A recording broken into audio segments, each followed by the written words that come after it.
हमने प्रेजेंट के पहले भाग का अध्ययन किया, जिसे हम प्रेजेंट इंडेफिनिट टेंस के नाम से जानते हैं। उसके बाद प्रेजेंट का दूसरा भाग आता है प्रेजेंट कंटिन्यूअस टेंस। अब इसकी पहचान के दो तरीके होते हैं। सबसे पहले हम देखें कि वर्तमान समय में कंटिन्यू कार्य कैसा रहता है, जारी रहता है। पहली पहचान इसकी ये रहती है, किसी भी सेंटेंस को देख करके हमें ये पता चलता है कि प्रेजेंट वर्तमान में कोई काम कैसा है, जारी है। तो लगातार काम जारी रहता है जिसमें वो प्रेजेंट कंटिन्यूअस टेंस के अंतर्गत आता है वर्तमान समय में। इसकी सेकंड इंट्रो ये होती है कि in the end of the sentence, वाक्य के अंत में क्या मिलता है आपको, रहा है, रही है, रहे हैं, रहा हूं, रही हूं आदि शब्द आते हैं।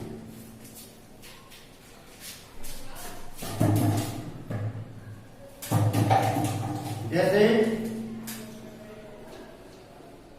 लड़के फुटबॉल खेल रहे,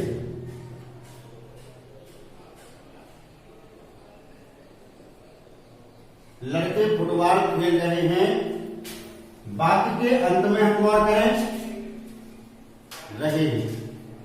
दूसरी बात, वर्तमान समय में कार्य कैसा है, फुटबॉल को अभी भी लड़के क्या कर रहे हैं, खेल रहे हैं, काम जारी है।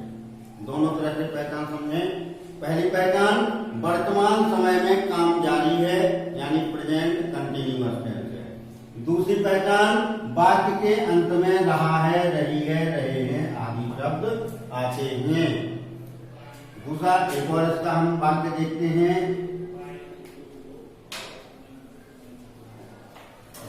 मोहन पतंग उड़ा रहा है। प्रेजेंट वर्तमान में क्या है, उड़ा रहा है, बंद नहीं किया, अभी भी वह पतंग को उड़ा रहा है। अर्थात इसको हम देखें वर्तमान समय में काम जारी है, और दूसरी दृष्टिकोण से देखें तो वाक्य के अंत में रहा है, रहे हैं, रहा है। अब फिर मैंने बताया था कि हर टेंस के अंतर्गत हमें चार तरह के वाक्यों को बनाना है। तो सबसे पहले हम आते हैं अफर्मेटिव सेंटेंस में, साधारण वाक्यों में। सबसे पहले हम प्रवेश करते हैं साधारण वाक्यों में, इन अफर्मेटिव सेंटेंसेस।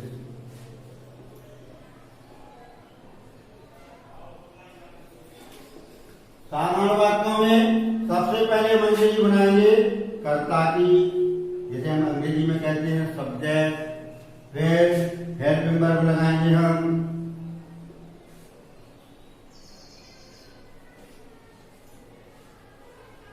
ये सहायक क्रिया लेंगे।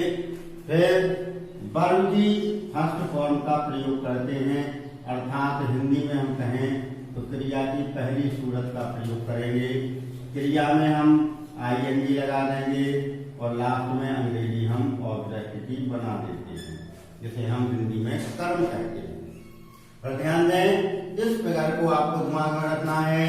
वाक्य यदि साधारण प्रकृति का है, वाक्य की प्रकृति साधारण है, अंग्रेजी में कहें एडजेक्टिव सेंटेंस, अफर्मेटिव सेंटेंस, इनमें से हिंदी में कहें साधारण वाक्य है, तो आपको सबसे पहले अंग्रेजी कर्ता की बनानी है, उसके साथ helping verb is are am लगानी है, प्लस वर्ब की फर्स्ट फॉर्म लिखनी है, वर्ब में आईएनजी लगानी है, और अंत में कर्म की अंग्रेजी बनानी है। बड़े इजीली। अब हमारे सामने एक प्रश्न खड़ा आता है कि कैसे जाने के कहाँ इज लगाएं, कहाँ आर लगाएं, कहाँ एम लगाएं। तो इसके लिए हम शब्द के वाक्य के अंतिम वर्ड को देखते हैं।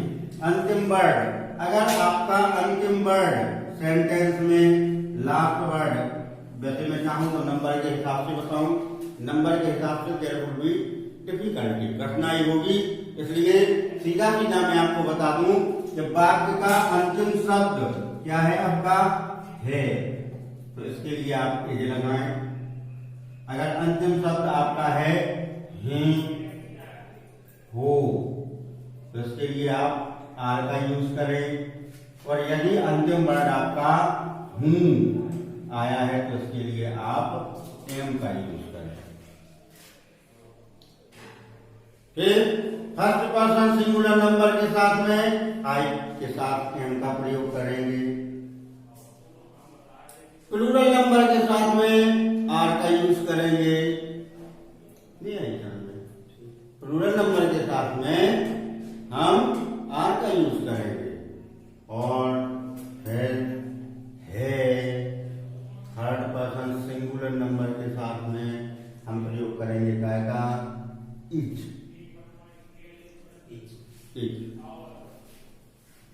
हमने नियम के हिसाब से बताया, और नहीं तो आपके अंदर क्रमिक पद्धति है, रटने वाली सिस्टम पे आप करने वाले हैं, तो उसमें भी देख लें कि है के साथ इस का यूज, है और हो के साथ आर का यूज, हूं के साथ एम का यूज हम करते हैं। तो अब यहां से there is no any type of difficulty to make the present continuous tense in the adjective sentence. हम क्या करें, कोई भी अब बात आपके सामने आया हो, आपको नियम को दिमाग में रखते हुए सीधा बना डालना है। इसके लिए अब आप देखें, हुआ है अंग्रेजी सीख रही है,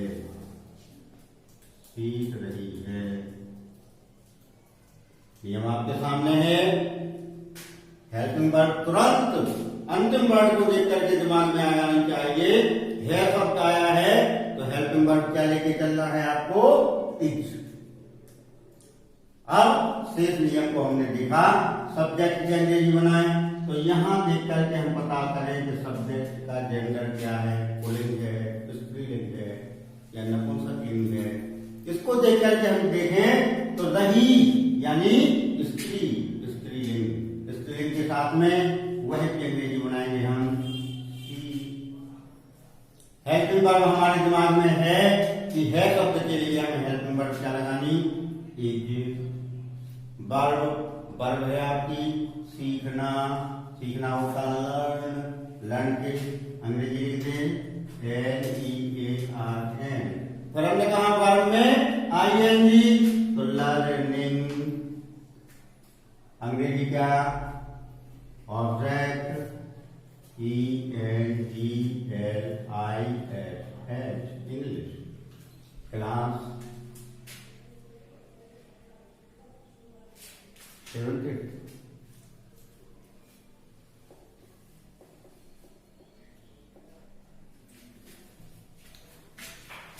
Any problem? No problem. In my opinion, there is no any type of problem. Because वह अंग्रेजी सीख रही है, शी इज लर्निंग इंग्लिश। अभी ये दो सेंटेंस मैंने आपके सामने ऊपर दिए थे।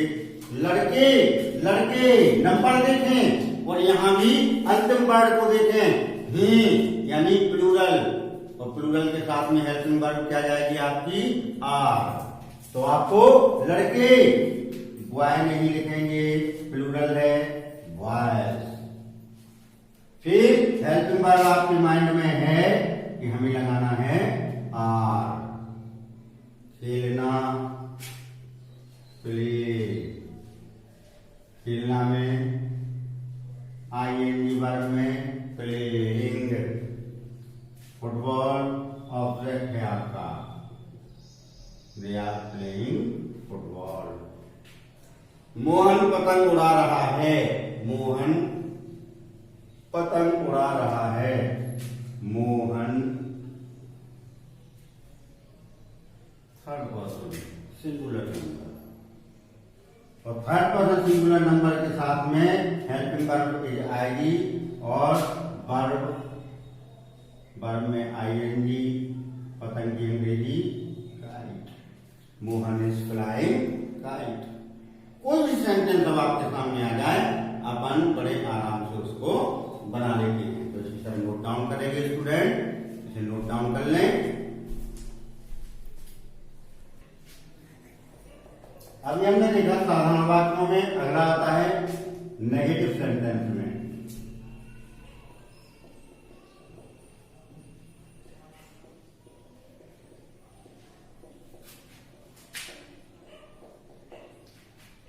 जिसे हम हिंदी में कहते हैं नकारात्मक वाक्यों में।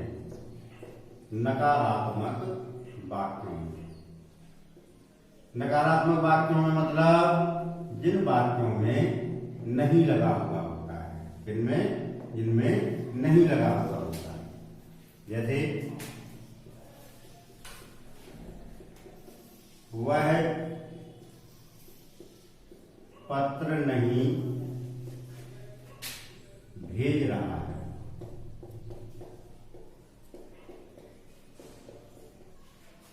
क्या लगा? नहीं।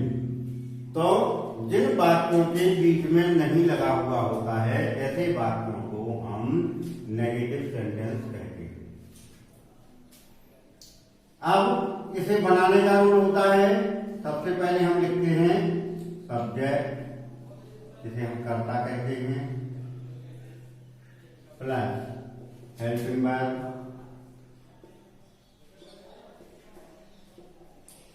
प्लस नोट, प्लस वर्ब की first form, plus ING, plus object. Hindi में बता दूं, क्रिया की पहली सूरत प्लस कर्ता की अंग्रेजी बनाएंगे इज आर एम के तुरंत बाद नोट का यूज करेंगे। क्रिया की पहली सूरत लिखेंगे, उसमें आईएनजी लगाएंगे और अंत में कर्म की अंग्रेजी लिख देंगे। वह पत्र नहीं भेज रहा है। अब इस नियम के अकॉर्डिंग हम इसे बना देंगे। वह पुल्लिंग है, ही इज नॉट सेंडिंग क्या letter, is not sending letter.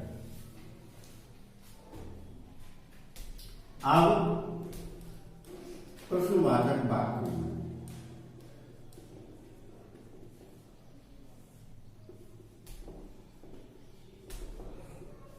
प्रश्नवाचक वाक्य किन्हें कहते हैं? जिन वाक्यों में क्या सबसे पहले लगा हो और उसकी अंग्रेजी सहायक क्रिया से बनाते हैं, वो भाग से नहीं, हेल्पिंग वर्ब से बनाते हैं। क्या सीता खाना पका रही है?